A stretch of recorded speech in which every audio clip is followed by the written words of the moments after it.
What's up, Creed? Welcome to our Monday demo video. Our warm-up is going to be an EMOM by 6 minutes, so we have 6 different movements. Minute 1, 40 seconds of a lunge plus a good morning. Minute 2, 40 seconds of alternating groiners.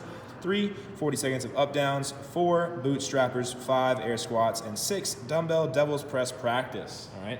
So our first movement is going to be just a regular lunge with the left leg and a lunge with the right leg. And then after that, we'll bring our feet together about hip width apart. And we'll go into a good morning, right? She's just driving her hips back, practicing a good hinge pattern there. You're going to rock and roll with that for 40 seconds, all right? Keep that spine flat and neutral when you hinge forwards. Don't round the back.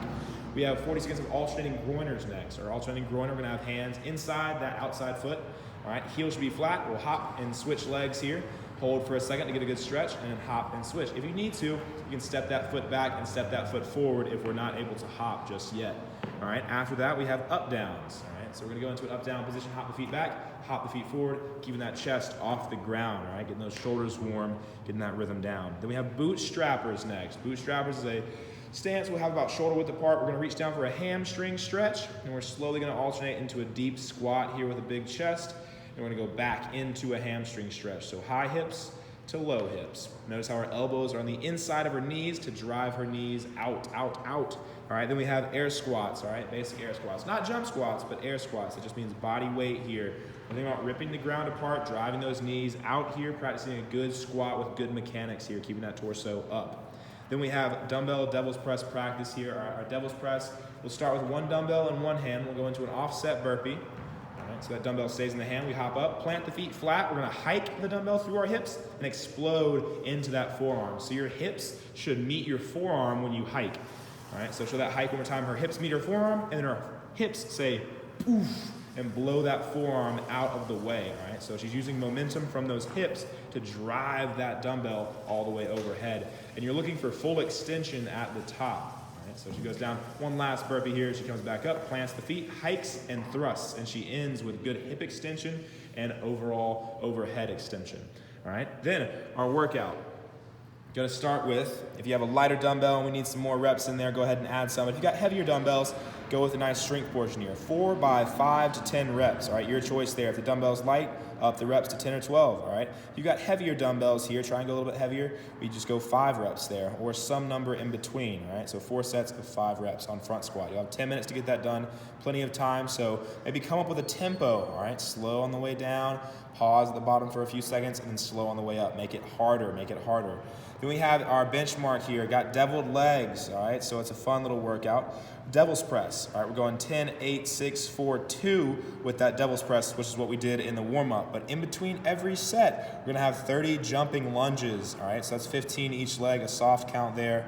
All right, the jumping lunges just aren't our thing just yet. We're gonna up the reps from 30 to 40, and we're gonna do 40 jump squats if we need to modify to that. So keep that in mind, 40 jump squats is your regression there. All right, then if time remains on that clock, you'll try and find your time for a max plank. All right, so our front squats, we're gonna hold that dumbbell in a front rack position here, elbows nice and high, driving those hips back and down, knees over our toes, and we're creating a lot of external tension, so tension on the outside of those quads, outside of those feet. We're trying to push the ground apart as we go down and back up. All right, after our front squats there, we have those devil presses. You would do 10 reps of devil press. So that means 5 reps with the dumbbell in the right hand and 5 reps with the dumbbell in the left hand, right?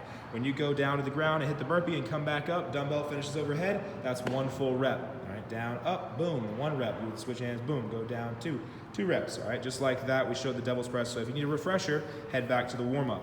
Then in between every set, so you get your 10 reps, and now you have 30 jumping lunges, all right? Our jumping lunge will start at the bottom, boom, kiss that knee, drive up nice and tall. We're trying to switch those feet in the air, all right? If jumping lunges aren't our thing just yet, we can regress to jumping squats, all right? Jumping squats. So we're not looking for Air Jordan-esque jump squats. We don't have to get that much air under our toes. Just a little bit of air between the toes and the floor in between every jump here.